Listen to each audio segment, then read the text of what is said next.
पण तुम्हाला काय मिळालं? आणि आज जर तुम्ही त्यांना मतदान करून सुद्धा तुम्हाला काही मिळत नसेल तर ह्याला काय म्हणतात? ह्याला विश्वासघात म्हणतात, ह्याला धोका म्हणतात. भाजप सरकारने तुम्हाला फसवलं, तुमची दिशाभूल केली, तुम्हाला खोटं सांगितलं आणि इथपर्यंत थांबले नाही, पण तुम्हाला त्रास पण दिला त्यांनी. तुम्हाला त्रास दिला कारण का 300 रुपयाचं सिलेंडर 1200 रुपये झालं. 300चं 500 मी समजू शकते, पण 300चं 1200. दुष्काळात 13वा महिना बोलतो ना, तसं झालंय शेतकरी आणि गोरगरिबांचं. दुष्काळात 13वा महिना. रेशन दुकानात इथे काही माल मिळायचा, धान्य मिळायचं, तुरीची डाळ मिळायची, तांदूळ मिळायचे आणि सणासुदीचं दिवाळी दसऱ्याला साखर पण द्यायचो आम्ही. आणि आज काहीही मिळत नाही रेशन दुकानात. रॉकेल आलं ते रॉकेल ते पण बंद केलं.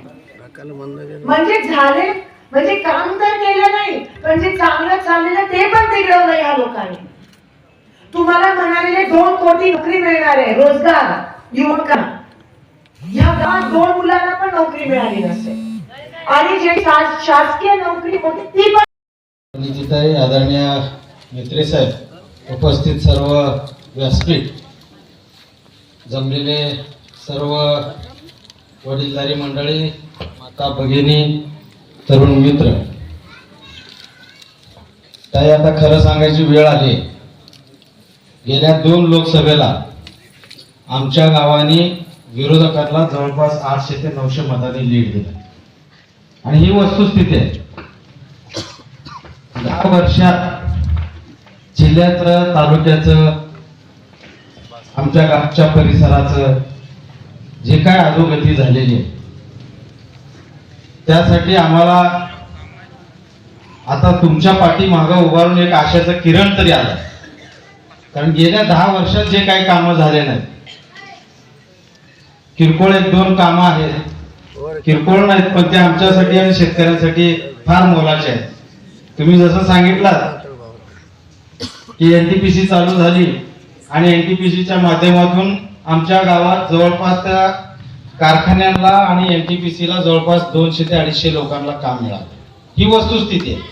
होती का नाही त्यांची काय? तशाच पद्धतीने आता ह्या भागाचं, आमच्या भागाचं ज्वलंत प्रश्न आहे एक्सप्रेस देगाव कालवा. जे देगाव कालवाला परवा त्यांनी मंजुरी दिला असं कळालं, पण त्याला मंजुरी कागदावर दिली आहे पण त्याला प्रत्यक्षात पैसे दिले नाहीत. आणि प्रत्यक्षात पैसे दिले नाहीत आणि त्या देगाव कालव्याला जे कुठं काही पंप हाऊस नव्हतं त्याला आता एक पंप हाऊस बसवलं. आणि जर ते पंप हाऊस बसलं तर पुढे येणाऱ्या ज्या शेतकऱ्यांना आहे तो पुढे त्रास होणार. कारण आम्ही बघितलं एकरूपचं जेव्हा पंप हाऊस चालू झालं 8-10 दिवस जर ते पंपिंग केलं तर जवळपास तिथलं लाईट बिल 15 ते 16 लाख आलं होतं. आणि ते शेतकरी भरणार कुठनं? एक तर इकडे शेतीला भाव नाही, शेती करायचं म्हटलं तर रात्री लाईट. हे ವೀಕ್ಷಕರೇ, ಈ ವಿಡಿಯೋ ನಿಮಗೆ ಇಷ್ಟ ಆಗಿದ್ರೆ ಈ ಕೂಡಲೇ ಸಬ್ಸ್ಕ್ರೈಬ್, ಕಮೆಂಟ್, ಲೈಕ್ ಮಾಡಿ ಹೊಸ ಹೊಸ ವಿಡಿಯೋಗಳನ್ನು ಮಾಡಲು ಬೆಂಬಲವನ್ನು ನೀಡಿ.